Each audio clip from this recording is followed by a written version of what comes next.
Hello, I am Brad reporting for altcorner.com at 2003 Festival 2015, and I am joined with Hacktivist. What's up?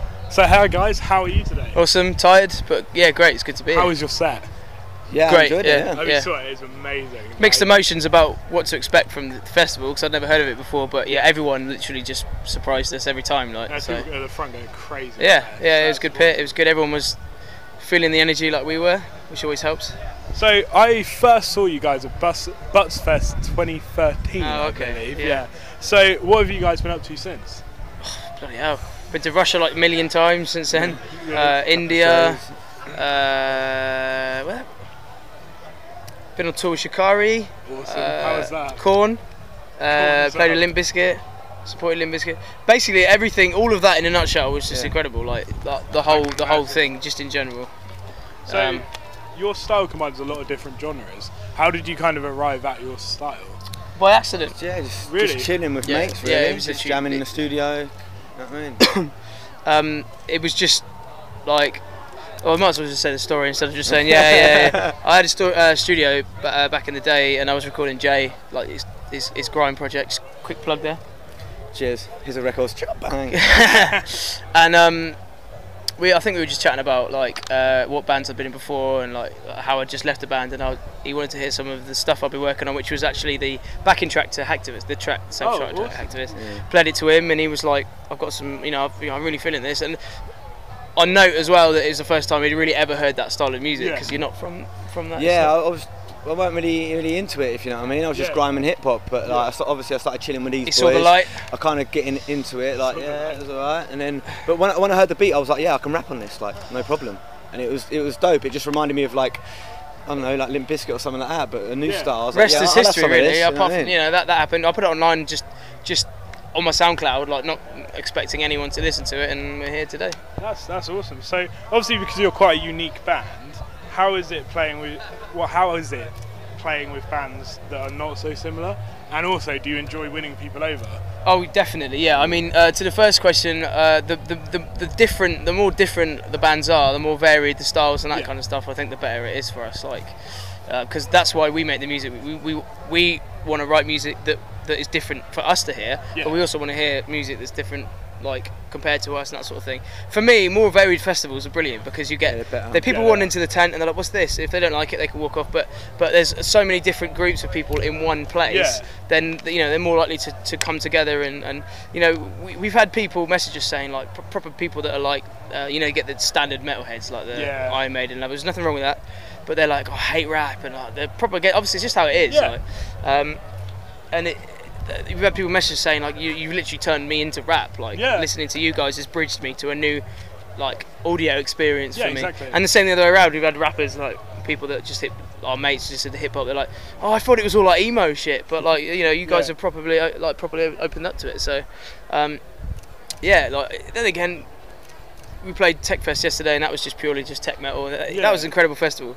Yeah, I mean, it must be really cool to kind of go and know, like, when you play a festival or something, where like bands aren't kind of your genre. Yeah, we just get accepted. To go in and just go for it, and then win people. We've got a little bit, everything for. We've got a little bit of everything for everyone. Yeah, in your sets and stuff. So, that's but that's really not on purpose. That's just how it comes out. Yeah, that's awesome. I think it's so nice to have bands who are trying to push the kind of envelope and make stuff that's just fresh and I mean, it's important to us though. It's important to us to feel that we're making something that isn't being done. Yeah. So it's really important. We take it really seriously about that. And there's a lot of bands. It's not saying that any bands that sound like anyone else is a bad thing, but for us personally, it's not. We're not making music for what we think people want to listen to. We're making music for what we enjoy listening to, awesome. And that's it really. So your lyrics are often about political subjects. Why did you choose to go down this route, or was it something? It's just things we believe in, man. Like we're not preaching. We're just saying our side of how we see the planet, and it's not just the planet. It's not. There's a lot of things, especially the album. The lyrical content's gone quite a lot more varied. Yeah. Not for any reason, but we talk about what we talk about. Our own lives, isn't it? It's our lives. Like, so it's something you think about every single day. But there's a lot of bands that talk about like gods and that's fine. But we just talk about. It's not necessarily waking up and having breakfast, but we talk about the band a lot. We talk about the things that we've done. We've talked about we in certain songs we even thank people for like supporting us, and you know, we're never really short of lyrical stuff, but it's not political on purpose. It's not, oh yeah, we're political metal. It's just that politics is such a huge part of our life anyway, everyone's life. So we're just only talking about what people think about. That's awesome. So you've played countless gigs in your career. Yeah. What is the one where you look back and think that was our best one? See, for me, there's like a handful. Oh right. Okay. Yeah. But I mean, what was the one? Reading was definitely one of. Yeah, that was incredible. Obviously, big. Yeah, and it's UK as well, doing an opening one of the UK's biggest festivals. But the Nürburgring, what was it? The Nürburgring? Rock and Ring. Rock and Ring for us. We played in front of like 85,000 people, and it was just you're just standing there and you're just like, what? They're looking at us like this, and it's just that will never die, really. But I mean, the best moment for me was when we supported Limp Bizkit, and he was actually side stage watching us whilst we were playing, which you just wouldn't think. Fred Durst. Yeah, Fred Durst. And then they were playing, and we were standing side stage, and he came over to grab some water, and we were just like, man, you guys are killing it. And he went, no, you guys. And they walked off. That's like the coolest moment, and like, do you know what I mean? Just to have that. Yeah, that's awesome. Acknowledging us, and then like it's just. So, what is your opinion on stage diving and mosh pits? Because that's something that, like, it's kind of split down the board. Some people really like it. Well, do it, man. The thing is, anyone just showing any sort of passion towards what we're doing is what we're looking for. Yeah, it's not like, everyone needs to damage themselves. We've had shows where people have kind of just been more appreciative, but 9 times out of 10, most people leave in body bags and ambulances, and that's just because we're aggressive, and we are aggressive, and I think we put so much power into it. People want to put so much power into each other. And obviously, you know it's going to go on. So if you don't want it, you stand at the back or out of the way. That's do you know what I mean? People want to release their anger. People want to release, man. Yeah. So it's their time to do what they've got to do. We've had shows. Let them do it, man. We've had shows. People like the smaller shows, really sweaty ones, and kids are just stage diving, just one after the other. The whole set, just on and on and on. And it's just part of the culture. But you know, we're not out there to get them to do certain things. But when they do it, and people are just being energetic. In general, it makes us play twice as hard. I mean, I've never understood it because, like, if you don't want to get into kind of that scene, then just stay at the back or at the side. Yeah, I see what I mean. People just say like that's their right to be. That if they want to be at the front and not get hit, then they do have a right. People go, if you don't want to be in a mosh pit, then like move away. But you know, there's always varied people in our shows anyway. Yeah. But 9 times out of 10, you know, there's never anything vicious. No one ever fights. We've never had a fight yet. No, we haven't. Which is good. I think most people we unite a lot of people. So I'd like to think that when they're united in there, then you know they're just going to get on and they're accepting each other for who they are. All that matters is that they're enjoying themselves. I want to get in there with them sometimes. You do. You have done. And just get in a couple of times you've been crowd surfed. Yeah, I've crowd surfed. So, what artists are you currently listening to at the moment? I've been listening to Ritz. Yeah, Ritz is bad. Yeah, Ritz, man. It's a rapper from like Alabama. Ritz and Yellow Wolf. Kendrick Lamar's albums. Yeah, that's awesome. Proper good. North Lane's new stuff is incredible. Black Tongues, the last couple of Black Tongue tunes, the newest ones I've heard, are just filth. I've never heard anything that heavy. The new In Archive stuff, which a band of mine from Peterborough, their new stuff's awesome. In Heart's Wake. Both their albums. We listen to a lot of varied stuff. I mean, I put Radio 1 on most of the time because it's just easy listening. No one's fighting in the car about what song to play. But we listen to a lot of grime, a lot of hip hop, a lot of metal, just like so varied. Yeah, that's cool. Depending on our mood. So I hear you're working on a new album. So what is it sounding like, and when can we? It's not being worked on. It was worked. Yeah, we've got finished like 6 months ago. Yeah. Wow. But at the moment we're just going through the things that we need to go through to get it out to everyone. And make sure it was delayed, and it was delayed because just you know we were trying to make sure it was as right as it possibly could, really, as it could be.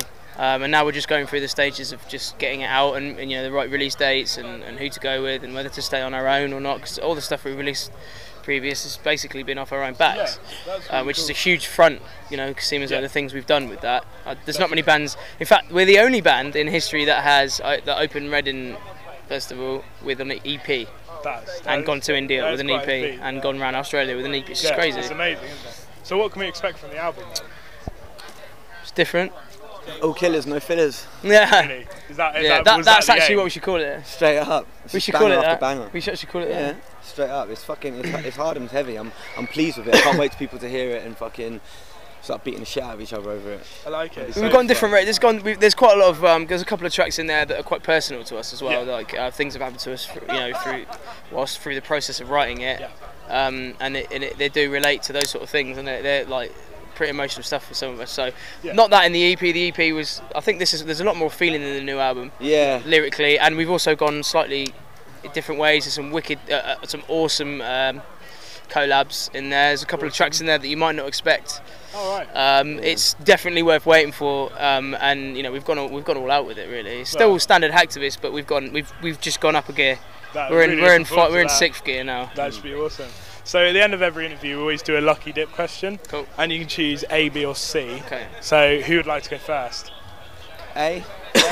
What is your most embarrassing stage moment?